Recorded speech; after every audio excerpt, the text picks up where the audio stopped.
APJ Abdul Kalam की कहानी जानें और देश के मिसाइल मैन होने का एहसास करें। संक्षिप्त सिंहावलोकन।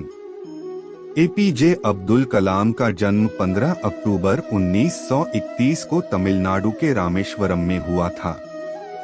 भारतीय वैज्ञानिक अब्दुल कलाम ने देश के मिसाइल और परमाणु हथियार कार्यक्रमों को डेवलप करने में प्रमुख भूमिका निभाई। वह देश के 11वें राष्ट्रपति भी बने और उनका कार्यकाल 2002 से 2007 तक का था। शिक्षा और शुरुआती करियर। अब्दुल कलाम ने 1957 में मद्रास इंस्टीट्यूट ऑफ टेक्नोलॉजी से एरोनॉटिकल इंजीनियरिंग की डिग्री हासिल की। इस डिग्री को हासिल करने के बाद वह 1958 में डिफेंस रिसर्च ऑर्गेनाइजेशन (DRDO) में शामिल हो गए। 11 साल बाद कलाम ने बेहतर संस्थान का रुख किया और इंडियन स्पेस रिसर्च (ISRO) में शामिल हो गए।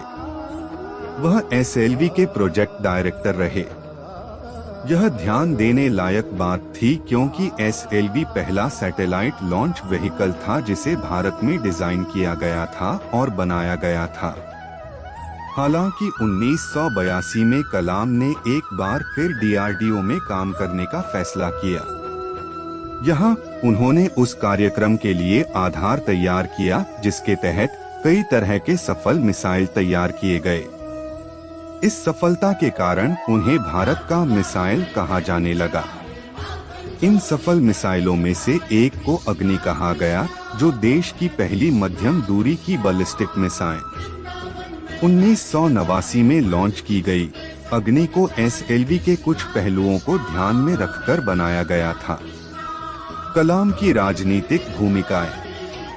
अब्दुल कलाम ने 1992 और 1997 के बीच देश के रक्षा मंत्री के वैज्ञानिक सलाहकार की भूमिका निभाई। 2 साल बाद कलाम सरकार के प्रमुख वैज्ञानिक सलाहकार के रूप में नियुक्त हुए और 1999 से 2001 तक कैबिनेट मंत्री का पद संभाला। कलाम ने 1998 में भारत द्वारा किए गए परमाणु परीक्षणों में प्रमुख भूमिका निभाई थी, जिसने भारत की परमाणु शक्ति मजबूत की, इसलिए उन्हें एक राष्ट्रीय नायक माना जाने लगा। उसी साल कलाम ने देश के लिए अपना विजन तय किया, जिसका शीर्षक था टेक्नोलॉजी विजन। इस योजना को एक रोड मैप के रूप में लिया गया, जिसका उद्देश्य था अगले 2 दशक में देश को अल्प विकसित से विकसित देश में बदलना। इस योजना में जिन उपायों पर भरोसा किया गया उनमें अधिक कृषि उत्पादकता, शिक्षा और स्वास्थ्य सेवा की पहुंच बढ़ाना और आर्थिक विकास में योगदान करने के लिए टेक्नोलॉजी के इस्तेमाल पर जोर दिया गया था।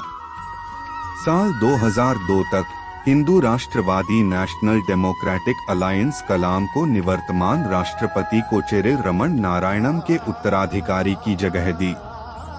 कलाम एक मुसलमान थे, इसलिए यह दिलचस्प बात है। इसके अलावा कलाम का नाम का प्रस्ताव इंडियन नेशनल कांग्रेस था, जो NDA की विरोधी पार्टी था। वह बेहद लोकप्रिय थे, इसलिए भारी बहुमत से चुनाव जीते। जून 2002 में वह देश के 11वें राष्ट्रपति बन गए। उनका कार्यकाल 2007 में समाप्त हुआ और उन्होंने अपने पद से इस्तीफा दे दिया। नागरिक जीवन में वापसी। कलाम बतौर नागरिक देश को विज्ञान और प्रौद्योगिकी की ओर इस तरह ले जाने के लिए समर्पित रहे कि यह और अधिक विकसित हो सके। उन्होंने कई विश्वविद्यालयों में कई व्याख्यान दिए और अनगिनत छात्रों को प्रेरित किया। वह 27 जुलाई 2015 को शिलांग के भारतीय प्रबंधन संस्थान IIT में लेक्चर देने के दौरान गिर पड़े। कार्डियक अरेस्ट के कारण उन्हें मृत घोषित कर दिया गया। उनकी मृत्यु पर राष्ट्र ने शोक व्यक्त किया। उन्होंने एक पूर्ण जीवन जिया और कई लोगों को प्रेरित किया। उनके वैज्ञानिक योगदान के साथ साथ भारत को एक देश के रूप में आगे बढ़ाने के उनके प्रयास को कभी नहीं भुलाया जा सकेगा। निष्कर्ष।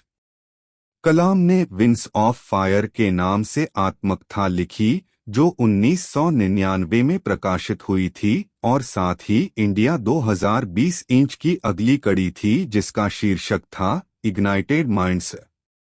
इनके अलावा उन्होंने कई किताबें लिखीं। इन किताबों को हर किसी को वैज्ञानिक सोच की अपील को देखने और एक राष्ट्र के रूप में आगे बढ़ने के लिए इसका उपयोग करने के लिए एकजुट करने के लिए डिजाइन किया गया था। एपीजे अब्दुल कलाम का योगदान इतना अधिक था कि उन्हें देश के सर्वोच्च पुरस्कारों से सम्मानित किया गया, जिनमें पद्म विभूषण 1990 और भारत रत्न 1997 शामिल हैं।